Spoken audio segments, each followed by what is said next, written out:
ആമുഖമായി ഒന്നും പറയാൻ ആഗ്രഹിക്കുന്നില്ല. എന്നാൽ പോലും ഈ ഈസാ നബി മലയാളം പരമ്പര ആദ്യമായി കാണുന്നവർക്ക് വേണ്ടി മാത്രം ഒരു കാര്യം പറയുകയാണ്. ഇത് വചനപ്രഘോഷണമല്ല, വചനം വായിക്കുക മാത്രമാണ്. വായിക്കുമ്പോൾ നിങ്ങളുടെ കർണപുടങ്ങളിൽ അത് ശ്രവിക്കാനിടവരുന്നു. ശ്രവണം നന്മയുടെ ശ്രവണം, വിശുദ്ധിയുടെ ശ്രവണം, ദൈവത്തിന്റെ സ്വരത്തിന്റെ ശ്രവണം, അത് നമ്മളെ വിശുദ്ധീകരിക്കുന്നുണ്ട്. അതുകൊണ്ട് ബൈബിൾ ആദ്യം മുതൽ അവസാനം വരെ വായിക്കുകയാണ് ഈ പരമ്പരയിലൂടെ ചെയ്യുന്നത്. കഴിഞ്ഞ പ്രാവശ്യം വായിച്ചു നിർത്തിയതിന്റെ ബാക്കി ഇന്ന് വായിക്കുകയാണ്. സർവ്വസാധാരണമായി ചെയ്യുന്നത് പോലെ കുരിശു വരച്ചുകൊണ്ട് ദൈവവചനത്തിനോടുള്ള ആദരവ് പ്രകടിപ്പിച്ചുകൊണ്ട് നമുക്ക് തുടങ്ങാം.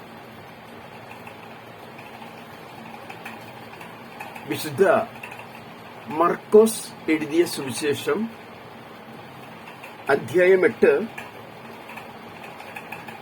11 മുതലുള്ള വചനഭാഗങ്ങൾ നമുക്ക് കുരിശു വരച്ച് സ്വയം ശുദ്ധീകരിക്കപ്പെട്ടുകൊണ്ട് പിശാചിനെ ഒന്നുകൂടി ദൂരേക്ക് വലിച്ചെറിഞ്ഞുകൊണ്ട് നമ്മൾ ഈ ദൈവവചനത്തിന്റെ ശ്രവണത്തിനായി കാതോർക്കാം. വിശുദ്ധ കുരിശിന്റെ അടയാളത്താൽ ഞങ്ങളുടെ ശത്രുക്കളിൽ നിന്ന് ഞങ്ങളെ രക്ഷിക്കുക. ഞങ്ങളുടെ തമ്പുരാനെ, പിതാവിന്റെയും പുത്രന്റെയും പരിശുദ്ധാത്മാവിന്റെയും നാമത്തിൽ ആമേൻ.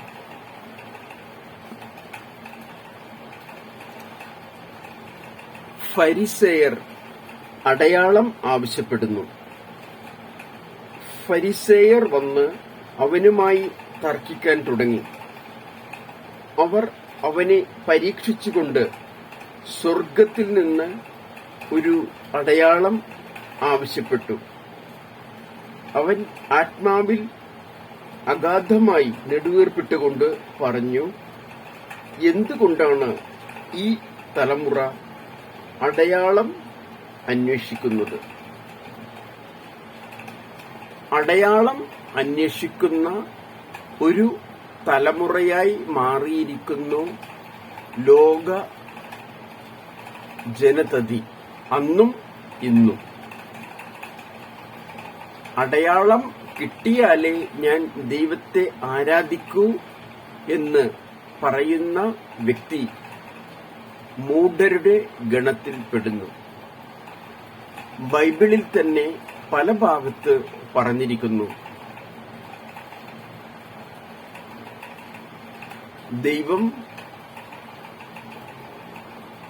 ദുഷ്ടരുടെ മേലും ശിഷ്ടരുടെ മേലും, നല്ലവരുടെ മേലും ചീത്തവരുടെ മേലും സൂര്യനെ ഉദിപ്പിക്കുന്നു. സൂര്യപ്രകാശം ഇരുവർക്കും കിട്ടുന്നു.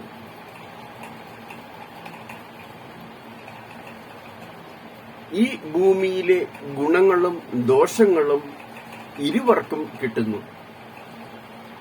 ഈ ലോക ജീവിതത്തിൽ അതിന്റെ ഫലങ്ങൾ അനുഭവിക്കാൻ സാധിച്ചെന്നിരിക്കില്ല.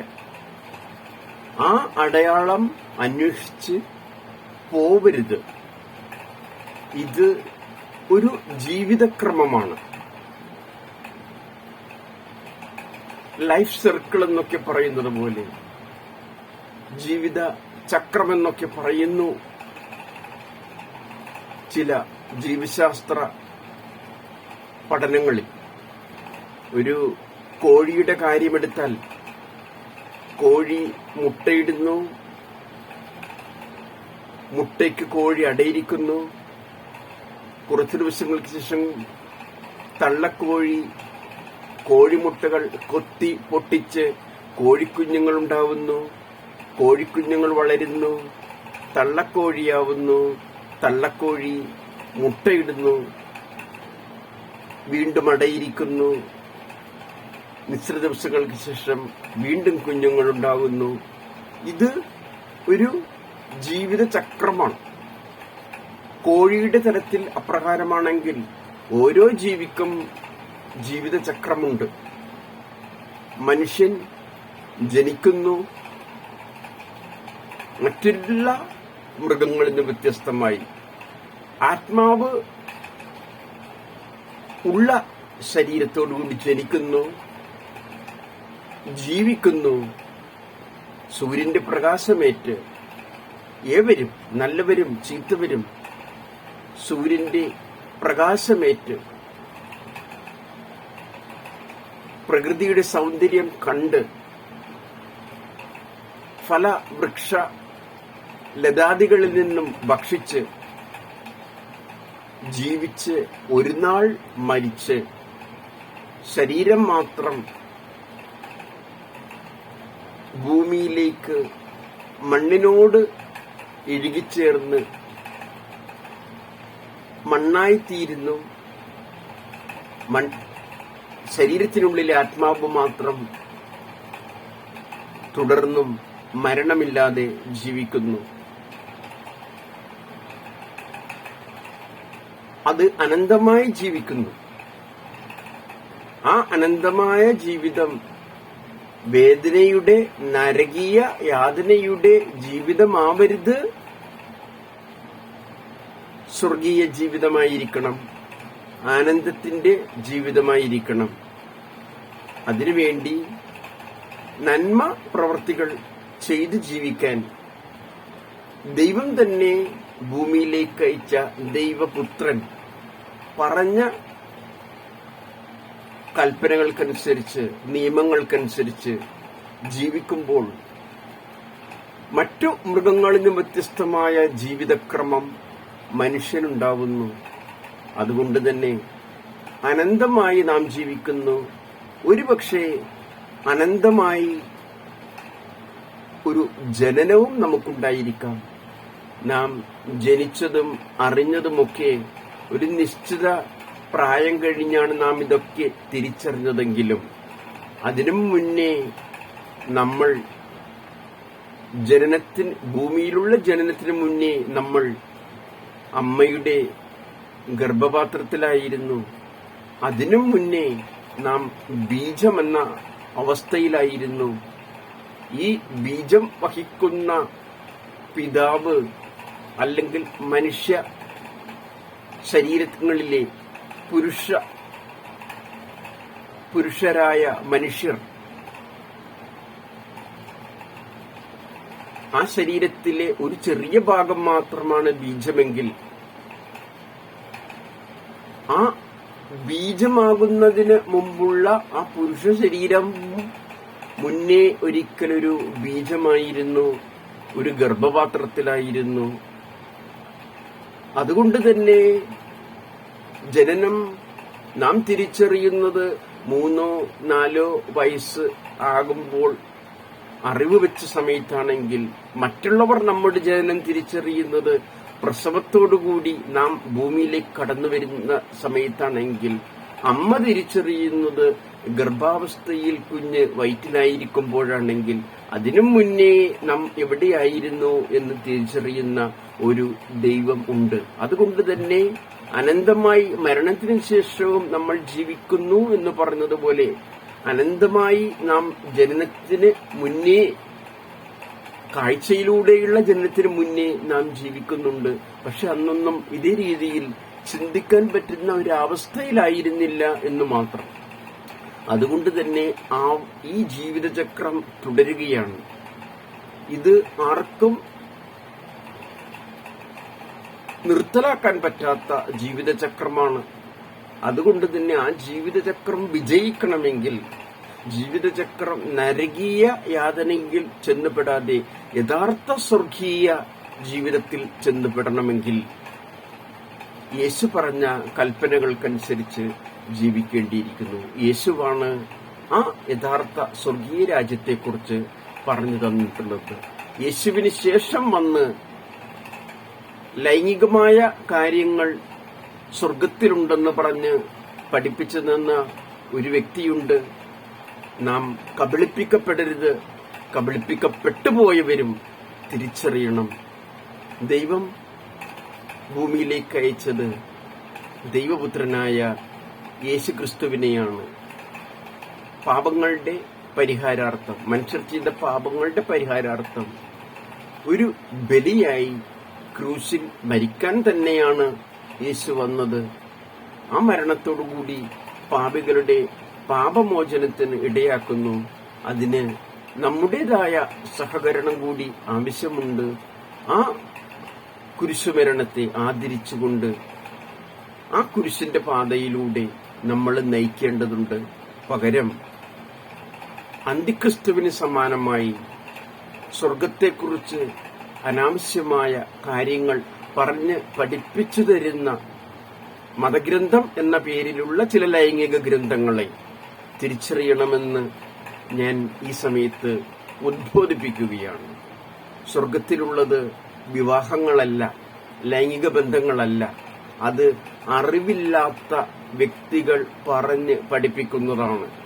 ലൈംഗികതയാണ് എന്തോ വലിയ കാര്യം എന്നുള്ള ധാരണ വരുത്തുന്നത് കൊണ്ടാണ് പ്രസ്തുത മതം സ്വർഗത്തിൽ കിട്ടുന്നത് 72 ഹൂറിമാരെയാണ് എന്ന് പറഞ്ഞ് പഠിപ്പിച്ചു തരുന്നത്.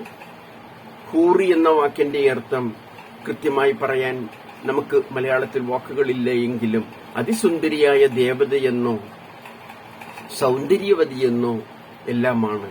ആ സൗന്ദര്യവതികളെ ആ ഗ്രന്ഥത്തിൽ വർണ്ണിക്കുന്നുമുണ്ട്. ആ വർണ്ണന കണ്ട് അതിലാകൃഷ്ടരായി കത്തിയും തോക്കും ബോംബുമെടുത്ത് പുറപ്പെടുന്ന ഒരുപാട് വ്യക്തികളെ നാം കാണുന്നുണ്ട്. യേശുക്രിസ്തു പറഞ്ഞു തന്ന സ്വർഗം സന്തോഷത്തിന്റെ ഉറവിടമാണ്. നിങ്ങൾക്ക് നിത്യേന നിങ്ങളുടെ ദൈവപിതാവിനെ കാണാൻ സാധിക്കും. നിങ്ങൾക്ക് അന്ധകാരമുണ്ടാവുകയില്ല. സ്വർഗം പല്ലുകടിയുടെയും വിദ്വേഷത്തിന്റെയും സ്ഥലമല്ല.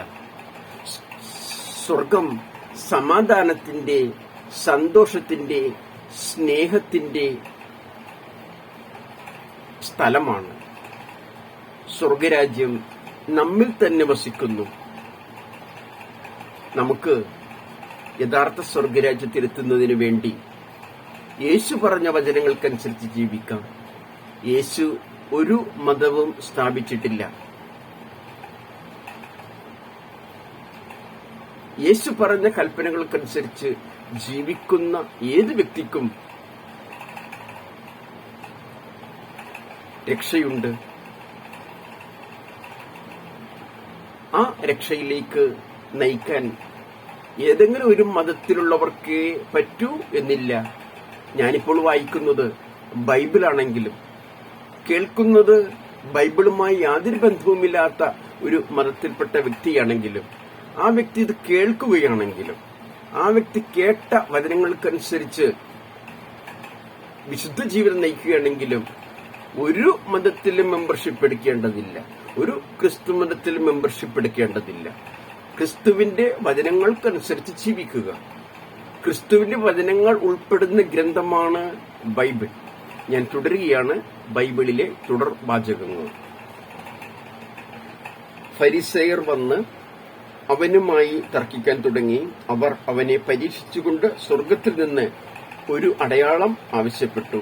അവൻ ആത്മാവിൽ അഗാധമായി നെടുവീർപ്പിട്ടുകൊണ്ട് പറഞ്ഞു, എന്തുകൊണ്ടാണ് ഈ തലമുറ അടയാളം അന്വേഷിക്കുന്നത്? നമുക്ക് അടയാളം അന്വേഷിക്കാതെ ദൈവത്തെ മഹത്വപ്പെടുത്തുന്ന, ദൈവത്തെ ആരാധിക്കുന്ന, ദൈവത്തെ സ്തുതിക്കുന്ന, പാപം ചെയ്യാതെ ജീവിക്കുന്ന ഒരു തലമുറയായി ജീവിക്കാൻ ശ്രമിക്കാം. ഈ തലമുറ അടയാളം അന്വേഷിക്കുന്നത് എന്തുകൊണ്ടാണ്? ഈ തലമുറ അടയാളം അന്വേഷിക്കുന്നത് സത്യമായി ഞാൻ നിങ്ങളോട് പറയുന്നു, ഈ തലമുറയ്ക്ക് അടയാളം നൽകപ്പെടുകയില്ല. തീർച്ചയായിട്ടും നമുക്ക് അടയാളങ്ങളില്ല.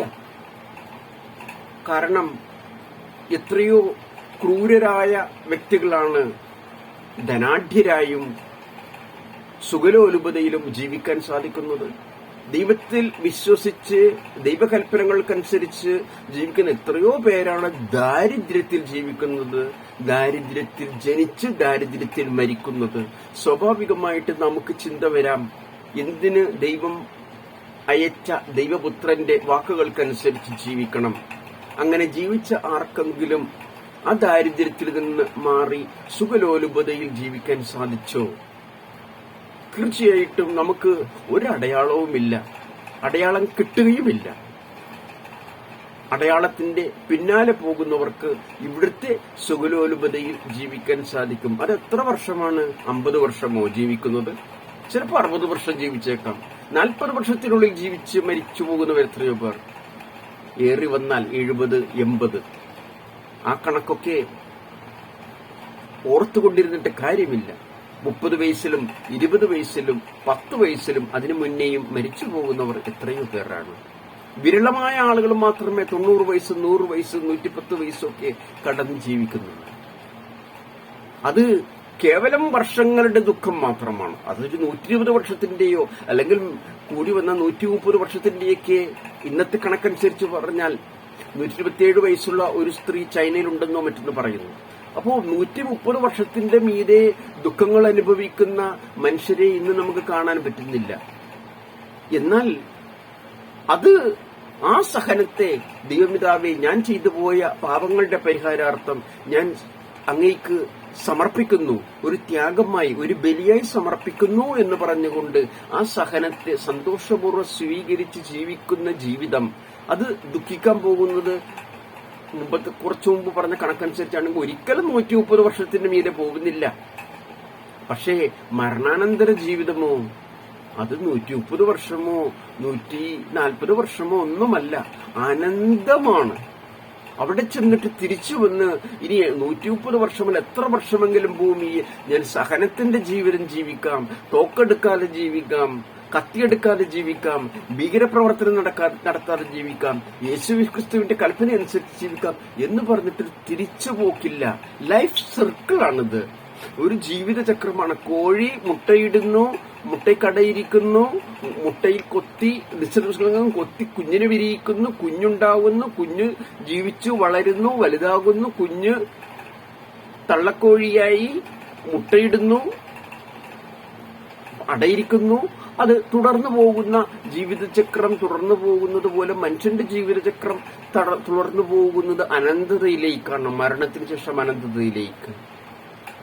അപ്പോ കേവലം അടയാളം ഓർത്തുകൊണ്ട് സുഖലോലുപതയിൽ ജീവിക്കുന്ന, അല്ലെങ്കിൽ ദൈവത്തെ വേണ്ട എന്ന് പറഞ്ഞുകൊണ്ട് ജീവിക്കുന്ന എത്രയോ പേർ സന്തോഷത്തോടെ ജീവിക്കുന്നു എന്നുള്ള കണക്കെടുത്തുകൊണ്ട് ജീവിക്കരുത്. ഇവിടെ നമുക്ക് മറ്റുള്ളവരുടെ മുന്നിൽ ഷൈൻ ചെയ്യാൻ പറ്റുമായിരിക്കും, നമുക്ക് മറ്റുള്ളവരുടെ മുന്നിൽ വലിയ ആളാവാൻ പറ്റുമായിരിക്കും. പക്ഷേ മരണത്തിന് ശേഷമുള്ള ജീവിതം എങ്ങനെയാണ്? അത് എത്രയോ വലിയ അപമാനകരമാണ്. ജനിച്ച് ജീവിക്കുന്നവരെക്കാളും കൂടുതലാണ് മരിച്ച് മരണാനന്തര ജീവിതമുള്ള ലോകത്തുള്ളത്. നമുക്ക് ആ ലോകത്ത് നമ്മൾ എത്തിയിട്ടില്ലാത്തൊരു കാരണമാണ് അവിടുത്തെ അപമാനത്തെക്കുറിച്ച് നമുക്ക് മനസ്സിലാക്കാൻ സാധിക്കാത്തത്. കുറച്ചുകൂടി ചിന്തിച്ചുകൊണ്ട് ബുദ്ധിയുള്ളവരായി തീരാൻ ശ്രമിക്കാം. ബുദ്ധിയുള്ളവർക്ക് പ്രവേശിക്കാനുള്ള സ്ഥലമാണ് സ്വർഗരാജ്യം. ഒരിക്കൽ കൂടി ഞാൻ ആവർത്തിക്കാം, ബുദ്ധിയുള്ളവർക്ക് പ്രവേശിക്കാനുള്ള സ്ഥലമാണ് സ്വർഗരാജ്യം. അത് സ്കൂളിൽ നിന്നോ കോളേജിൽ നിന്നോ സർവകലാശാലയിൽ നിന്നോ നേടിയെടുക്കുന്ന റാങ്കുകളോ ഡോക്ടറേറ്റുകളോ അല്ല.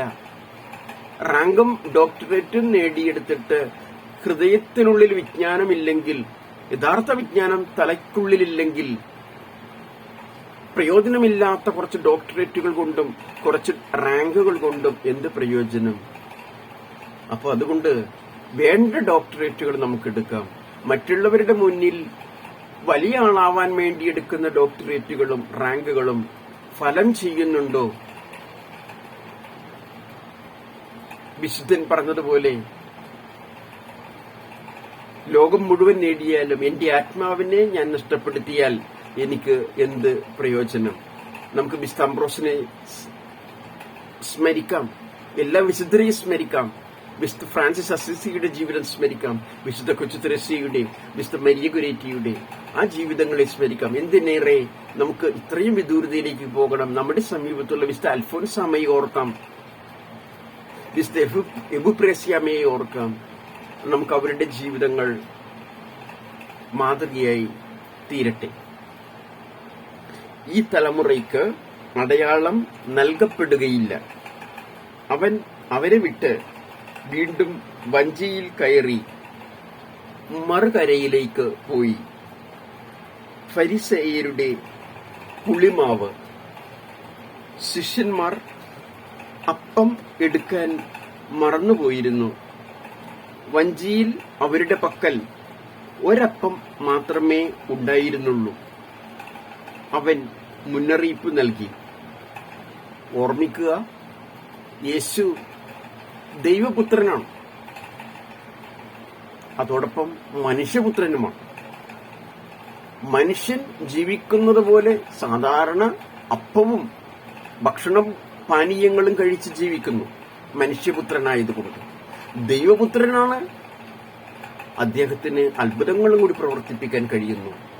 അത്ഭുതം പ്രവർത്തിപ്പിക്കേണ്ട സമയത്താണ് അത്ഭുതം പ്രവർത്തിക്കുന്നത്.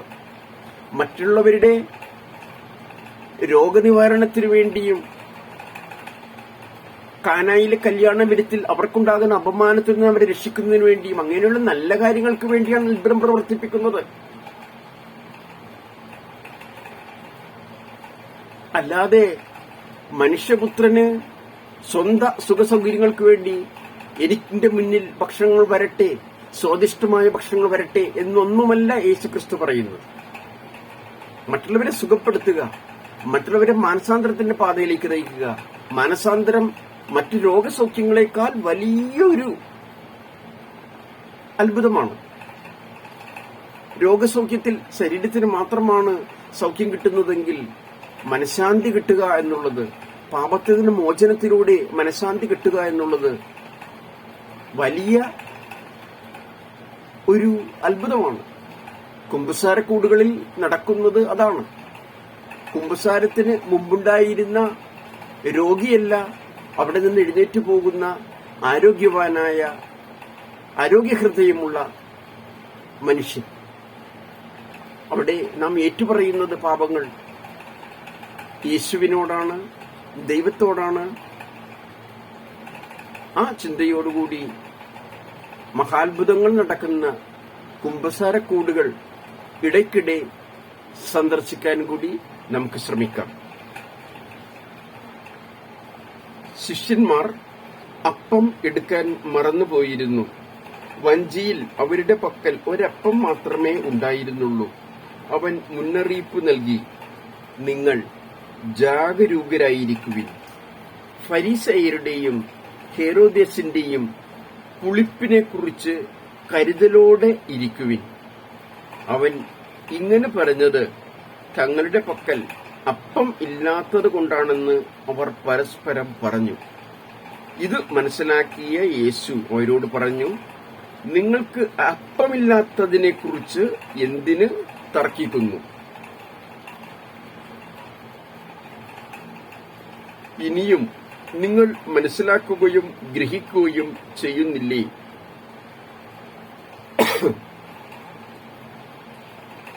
ക്ഷമിക്കണം. നിങ്ങളുടെ ഹൃദയങ്ങൾ മന്ദീഭവിച്ചിരിക്കുന്നുവോ? കണ്ണുണ്ടായിട്ടും നിങ്ങൾ കാണുന്നില്ലേ? ചെവിയുണ്ടായിട്ടും നിങ്ങൾ കേൾക്കുന്നില്ലേ? മുന്നേ ഞാൻ പറഞ്ഞ ബുദ്ധിയുള്ളവർക്ക് മാത്രമുള്ളതാണ് സ്വർഗരാജ്യം എന്നുള്ളതിനെ അടിവരയിട്ട് പറയുന്ന വാക്യമാണ് ഇപ്പോൾ നമ്മൾ കേട്ടത്. കണ്ണുണ്ടായിട്ടും നിങ്ങൾ കാണുന്നില്ലേ? കണ്ണുണ്ടായാൽ മാത്രം പോരാ, കൃത്യമായ കാര്യങ്ങൾ കാണാൻ പറ്റണം. കാണണ്ടാത്ത കാര്യങ്ങൾ കാണുകയും ചെയ്യരുത്. അതോടൊപ്പം ചെവിയുണ്ടായിട്ടും നിങ്ങൾ കേൾക്കുന്നില്ലേ? ചെവി ഉണ്ടായാൽ മാത്രം പോരാ, വെടിക്കെട്ട് പോലെ ഈ വചനം, യേശുവിന്റെ വചനങ്ങൾ, എന്റെ പ്രഭാഷണങ്ങൾ കേൾക്കണമെന്നല്ല ഞാൻ പറഞ്ഞത്. യേശു സംസാരിക്കുന്ന, ദൈവം സംസാരിക്കുന്ന, പരിശുദ്ധാത്മാവ് സംസാരിക്കുന്ന, പരിശുദ്ധ ത്രിത്വം സംസാരിക്കുന്ന ബൈബിൾ എന്ന പുസ്തകത്തിൽ അടങ്ങിയിരിക്കുന്ന കാര്യങ്ങൾ വായിക്കുമ്പോൾ അത് ഒരു ചെവിയിലൂടെ കടന്ന് മറ്റൊരു ചെവിയിലൂടെ കടന്നു പോവാതെ ആ ചെവിയിലൂടെ കടക്കുന്ന വചനങ്ങൾ നല്ല നിലത്ത് വീഴാൻ ഇടവരിക, നല്ല ഹൃദയത്തിൽ ചെന്ന് പതിക്കുക. ഹൃദയത്തിൽ അപ്രകാരമുള്ള ശബ്ദങ്ങൾ നിറഞ്ഞ് മനോഹരമായ ശബ്ദം നമുക്ക് നാവിലൂടെ, ചുണ്ടിലൂടെ, വായിലൂടെ പുറപ്പെടുവിക്കാൻ പറ്റുന്നവരായി തീരണം. അത് ഹൃദയത്തിൽ നിറയുന്ന ഈ ശബ്ദങ്ങൾ, വചനമാകുന്ന ശബ്ദങ്ങൾ ഹൃദയത്തിൽ നിറയുന്നത്, ഞാൻ മുമ്പ് ചുണ്ട്, നാവ്, വായ് എന്നൊക്കെ മാത്രമേ പറഞ്ഞുള്ളൂ. ശരീരത്തിലെ ഓരോ അവയവങ്ങളിലൂടെയും മറ്റുള്ളവർക്ക് ബോധ്യമാകുകയാണ്. നമ്മുടെ മുഖം കണ്ട് ചിലവർക്ക് ബോധ്യമാകും ഇവനൊരു ക്രിസ്ത്യാനിയാണ്. ചിലർക്ക് നമ്മുടെ കൈകളുടെ ചലനങ്ങൾ കണ്ട് ബോധ്യമാവുകയാണ് ഇവൾ ഒരു ക്രിസ്ത്യാനിയാണ്. മദർ തെരേസ അധികം പ്രഭാഷണങ്ങളൊന്നും നടത്തിയിട്ടില്ല, കൈകൾ കൊണ്ട് ഒരുപാട് പ്രവർത്തിച്ചു. ആ സാന്ത്വനം, കൈകളുടെ സ്പർശനം കൊണ്ടുള്ള സാന്ത്വനം, 2 കാലം കൊണ്ട് നടന്നുകൊണ്ടുള്ള നടപ്പ്, ദരിദ്രരെ തേടിയുള്ള നടപ്പ്. അപ്പോ ഹൃദയം നിറഞ്ഞു കഴിഞ്ഞാൽ അത് ഞാൻ മുമ്പ് പറഞ്ഞതുപോലെ ചുണ്ടിലൂടെയും നാവിലൂടെയും വായിലൂടെയും മാത്രമല്ല പ്രഘോഷിക്കപ്പെടുന്നത്, ശരീരം മുഴുവനോടുകൂടിയും മറ്റുള്ളവർക്ക് മനസ്സിലാക്കാൻ സാധിക്കും. നാം ആ വ്യക്തിയിൽ ആകൃഷ്ടരായിത്തീരും. യേശു പലപ്പോഴും 12 ശിഷ്യന്മാരെ തെരഞ്ഞെടുക്കുമ്പോൾ ഒരിക്കൽ മാത്രമേ യേശു വിളിക്കുന്നുള്ളൂ, നീ എന്നെ അനുഗമിക്കുവിൻ, വല ഉപേക്ഷിച്ച് എന്നെ അനുഗമിക്കുവിൻ. കൂടുതൽ വിശദ വിവരങ്ങളിലേക്ക് കടക്കുന്നില്ല. പക്ഷെ യേശുവിന്റെ മുഖത്തിന്റെ പ്രത്യേകത, വിളിച്ച വ്യക്തിയുടെ മുഖത്ത് തുടിക്കുന്ന ആന്തരിക സൗന്ദര്യം, അത് ഹൃദയത്തിലെ സൗന്ദര്യം. മുമ്പ് പറഞ്ഞതുപോലെ ചുണ്ടിലൂടെയും നാവിലൂടെയും വായിലൂടെയും മാത്രമല്ല, കരചലനങ്ങളിലൂടെ, മുഖത്തിലൂടെ, മുഖത്തിന്റെ എക്സ്പ്രഷനിലൂടെ, പ്രകടനങ്ങളിലൂടെ, വികാരങ്ങളിലൂടെ അവർക്ക് ബോധ്യമാവുകയാണ്. ഒറ്റ വിളിയിലാണ് അവരെല്ലാം കടന്നു ചെന്നത്. ആ യേശു ആജ്ഞാപിച്ചുകൊണ്ട് വിളിച്ചതല്ല, എന്നെ അനുഗമിക്കുവിൻ, ഞാൻ നിങ്ങളെ, അവർ മീൻപിടുത്തക്കാരായിരുന്നു, ഞാൻ നിങ്ങളെ മനുഷ്യരെ പിടിക്കുന്നവരാക്കി തീർക്കാം എന്ന് പറഞ്ഞ് പോകുന്ന യേശു പിന്നോട്ട് പോലും തിരിഞ്ഞു പോകിയിട്ടുണ്ടാവില്ല. പക്ഷെ അദ്ദേഹത്തെ അനുഗമിച്ച 12 പേരെ കൃത്യമായി എഴുതിയിരിക്കുന്നുണ്ട്. അതിലും എത്രയോ ആയിരങ്ങൾ യേശുവിനെ അനുഗമിച്ചിട്ടുണ്ട്. സ്ഥിരം യേശുവിന്റെ കൂടെ കിടക്കാനും ഉറങ്ങാനും വചനപ്രഘോഷണവുമായി നാട് മുഴുവൻ സഞ്ചരിക്കുവാനും 12 പേരുണ്ടായിരുന്നു. അതുകൊണ്ട് തന്നെ അവരുടെ പേര് നാം തിരിച്ചറിയുന്നു. എന്നാൽ നിത്യേനയല്ലെങ്കിലും യേശുവിന്റെ ജീവിതം ഹൃദയത്തിലേറ്റ് കുടുംബജീവിതം നയിച്ച, ഭാര്യയുടെ കൂടെ ഭർത്താവിന്റെ കൂടെ, അപ്പന്റെ കൂടെ അമ്മയുടെ കൂടെ, സഹോദരന്റെ കൂടെ സഹോദരിയുടെ കൂടെ, മകന്റെ കൂടെ മകളുടെ കൂടെ ജീവിച്ച ഒരുപാട് പേർ അന്നുണ്ടായിരുന്നു, ഇന്നുമുണ്ട്. അതുകൊണ്ട് തന്നെ എല്ലാവരും പൗരോഹിത്യത്തിലേക്ക് പ്രവേശിക്കണമെന്ന് ഉദ്ബോധിപ്പിക്കാൻ ക്രൈസ്തവ സഭ ആഗ്രഹിക്കുന്നില്ല. പൗരോഹിത്യത്തിലുള്ളവർ പൗരോഹിത്യത്തിൽ അടിയുറച്ച് നിന്നുകൊണ്ട് സന്യാസ ജീവിതത്തിൽ, സന്യാസിനികൾ ആ ഒരു ജീവിതം, സഹനത്തിന്റെ ഒരു ജീവിതം, ദാരിദ്ര്യവും ബ്രഹ്മചര്യവും അനുസരണയും നിറഞ്ഞ സഹനത്തിന്റെ ജീവിതം തുടരുമ്പോൾ യേശുവിന്റെ 12 ശിഷ്യന്മാരിൽ ഒരു ശിഷ്യനായി ഇന്ന് ജീവിക്കുന്നു. അപ്പൊ ഞാൻ മുമ്പ് പറഞ്ഞ 12 പേര് മാത്രമല്ല, അനേകായിരങ്ങൾ അന്ന് യേശുവിനെ അനുഗമിച്ചു. ബാക്കിയുള്ള ഈ ആയിരങ്ങളുടെ കൂട്ടത്തിലാണ് കുടുംബജീവിതം നയിക്കുന്ന എന്നെ പോലുള്ള ഭാര്യമാർ, ഭർത്താക്കന്മാർ, അപ്പന്മാർ, അമ്മമാർ, സഹോദരന്മാർ, സഹോദരിമാർ, ആൺമക്കൾ, പെൺമക്കൾ ഉള്ളത്. നമുക്ക് ഏത് കുടുംബജീവിതം, ഏത് അന്തസ്സ് തെരഞ്ഞെടുത്താലും, അത് വൈവാഹിക ജീവിതമായാലും പൗരോഹിത്യ ജീവിതമായാലും, അത് മനോഹരമായ ഒരു സമർപ്പണമായി ദൈവത്തിന് സമർപ്പിക്കാം.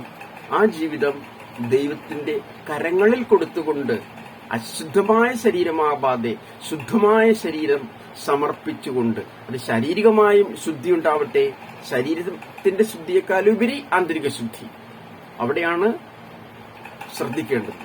ചില മതങ്ങൾ ശാരീരിക ശുദ്ധിക്ക് പ്രാധാന്യം കൊടുക്കുന്നുണ്ട്, പക്ഷെ ഹൃദയത്തിന്റെ ശുദ്ധി എത്രമാത്രമെന്ന് ശ്രദ്ധിക്കുന്നത് നന്നായിരിക്കും. യേശു പറഞ്ഞത് നിങ്ങളുടെ ശരീരത്തിന്റെ ശുദ്ധിയെക്കാളുപരി നിങ്ങളുടെ ഹൃദയത്തിന്റെ ശുദ്ധിയെക്കുറിച്ചാണ്. അതുകൊണ്ടാണ് യേശു ക്രിസ്തു കൈ കഴുകാതെ ഭക്ഷണത്തിനിടുന്ന ഏതോ ഒരു വ്യക്തിയെ ശരീരത്തിന്റെ ശുദ്ധിയുമായി ബന്ധപ്പെട്ട് വിമർശിക്കാതെ ഹൃദയം ശുദ്ധിയുള്ളതായിരിക്കണം എന്ന് പറഞ്ഞത്. എന്നാൽ നേരെ മറിച്ച് ശരീരം കൂടി ശുദ്ധിയായിരിക്കുന്നത് നല്ലത്. പക്ഷേ ആന്തരിക ശുദ്ധിയില്ലാതെ, ഹൃദയം ശുദ്ധമല്ലാതെ, അസൂയ കൊണ്ട് നിറഞ്ഞ ഹൃദയത്തോടുകൂടി, കോപം കൊണ്ട് നിറഞ്ഞ ഹൃദയത്തോടുകൂടി മറ്റുള്ളവരെ കൊല്ലണം, മറ്റു മതത്തിലുള്ള ആളെ കൊല്ലണം, ഇന്ന മതത്തിലുള്ള ആളെ കൊല്ലണം, ഇന്ന മതത്തിലുള്ള ആളെ കൊന്നാലേ എനിക്ക് സ്വർഗരാജ്യം കിട്ടൂ എന്ന് പഠിപ്പിക്കുന്ന ഒരു മതം വരെയുണ്ട്. ഞാൻ പേര് പറയുന്നില്ലെങ്കിലും, മതത്തിന്റെ പേര് പറയുന്നില്ലെങ്കിലും കൊച്ചു കുട്ടികൾക്ക് വരെ അത് മനസ്സിലാകുന്ന രീതിയിലേക്ക് ആ മതത്തിന്റെ ഭീകരത വളർന്നുകൊണ്ടിരിക്കുന്നു. തീർച്ചയായിട്ടും നാം അതിലേക്കല്ല ശ്രദ്ധ പതിപ്പിക്കേണ്ടത്. ഭീകരന്മാരുടെ മർദ്ദനങ്ങളാൽ, അക്രമങ്ങളാൽ മരിച്ചാലും, നാം രക്തസാക്ഷിത്വം വഹിച്ചാലും, രക്തസാക്ഷികളെ കൊണ്ട് ആണ് സഭ വളർന്നിട്ടുള്ളത്. വളരാൻ ആവശ്യമായിട്ടുള്ളത് ചെടികൾക്കായാലും മരങ്ങൾക്കായാലും വളരാൻ ആവശ്യമുള്ളത് വെള്ളമാണ്, വളമാണ്, അതുപോലുള്ള സാധനങ്ങളാണ്. മനുഷ്യർക്കായാലും വളരാൻ ആവശ്യമുള്ളത് വായുവാണ്, ഭക്ഷണമാണ്, പാനീയങ്ങളാണ്. പക്ഷെ സഭ വളർന്നിട്ടുണ്ടെങ്കിൽ ആ വളർച്ചയിലെ ഒരു മുഖ്യ ഘടകം വിശുദ്ധരായ വ്യക്തികളുടെ ഭൂമിയിൽ വീണ ഒന്നാമത്തെ യേശുക്രിസ്തുവിന്റെ രക്തം മുതലുള്ള ഇന്നുവരെ നമ്മുടെ ഈ സമൂഹത്തിലും വീണുകൊണ്ടിരിക്കുന്ന വിശുദ്ധരായ വ്യക്തികളുടെ രക്തം മൂലമാണ്. ആ രക്തം ഇനിയും ഉണ്ടാവും. പക്ഷെ ചില നിയന്ത്രണങ്ങളുടെ അടിസ്ഥാനത്തിൽ ചില രാജ്യങ്ങൾ നിയന്ത്രണങ്ങൾ ഏർപ്പെടുത്തിയത് കൊണ്ട് മാത്രം പ്രസ്തുത മതത്തിന് കൊലപാതകം നടത്താൻ ഒരു നിയന്ത്രണം ലഭ്യമായിരിക്കുന്നത് കൊണ്ട് മാത്രം അത് കുറവുണ്ടെന്ന് മാത്രമേ ഉള്ളൂ. മുൻകാലങ്ങളിലൊക്കെ അടിച്ചമർത്തലുകളുടെ, രാജ്യം പിടിച്ചടക്കലുകളുടെ, കൊലപാതകങ്ങളുടെ ഒരു ശൃംഖല തന്നെ ഉണ്ടായിരുന്നു. തീർച്ചയായിട്ടും നമുക്ക് രക്തസാക്ഷികളുടെ നിണം കൊണ്ടാണ് സഭ വളർന്നിട്ടുള്ളതെന്ന് ഓർക്കുക. അടിച്ചവനെ തിരിച്ചടിക്കുകയല്ല, അടിച്ചവന് നിന്നുകൊടുത്തുകൊണ്ട് രക്തം വീണ് നാം മരിച്ചപ്പോൾ യേശുക്രിസ്തു ഇതാണ് കാണിച്ചു തന്നത്. യേശുക്രിസ്തു കാണിച്ചു തന്നതുപോലെ ജീവിക്കുന്ന ഒരു ഇസം ഒരു തത്വസംഹിത നമുക്കുള്ളത് കൊണ്ടാണ് ഒരു പരിധിയിൽ കവിഞ്ഞ പാപത്തിലേക്ക് നാം കടന്നു പോവാത്തത്. എന്നാൽ പോലും അവശേഷിക്കുന്ന പാപങ്ങൾ കൂടി മാറ്റി നിർത്തിക്കൊണ്ട് കൂടുതൽ വിശുദ്ധമായ ജീവിതം നയിക്കാൻ നമുക്ക് ശ്രമിക്കാം.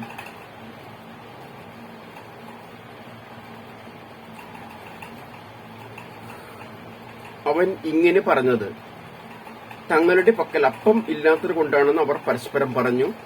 ഇത് മനസ്സിലാക്കിയ യേശു അവരോട് പറഞ്ഞു, നിങ്ങൾക്ക് അപ്പമില്ലാത്തതിനെ കുറിച്ച് എന്തിന് തർക്കിക്കുന്നു? ഇനിയും നിങ്ങൾ മനസ്സിലാക്കുകയും ഗ്രഹിക്കുകയും ചെയ്യുന്നില്ലേ? നിങ്ങളുടെ ഹൃദയങ്ങൾ മന്ദീഭവിച്ചിരിക്കുന്നുവോ? കണ്ണുണ്ടായിട്ടും നിങ്ങൾ കാണുന്നില്ലേ? ചെവിയുണ്ടായിട്ടും നിങ്ങൾ കേൾക്കുന്നില്ലേ? വിശുദ്ധ വചനം നമ്മളെ പാപങ്ങളിൽ നിന്ന് കഴുകിക്കളയട്ടെ. അടുത്ത എപ്പിസോഡിൽ കാണാൻ സാധിക്കുമെന്ന് പ്രതീക്ഷിക്കുന്നു. അതുവരേക്കും ദൈവത്തിന്റെയും ദൈവപുത്രനായ യേശുവിന്റെയും ദൈവത്തിൽ വസിക്കുന്ന ആത്മാവിന്റെയും ദൈവവും യേശുവും പരിശുദ്ധാത്മാവും അടങ്ങിയ പരിസര ത്രിത്വത്തിന്റെയും അനുഗ്രഹം നമ്മോടുകൂടി ഉണ്ടായിരിക്കട്ടെ. നമുക്കും പരിശുദ്ധ ത്രിത്വത്തിന്റെ ഒരു ഭാഗമായി ജീവിക്കാം. ഈശോ മിശിഹായിക്ക് സ്തുതിയായിരിക്കട്ടെ.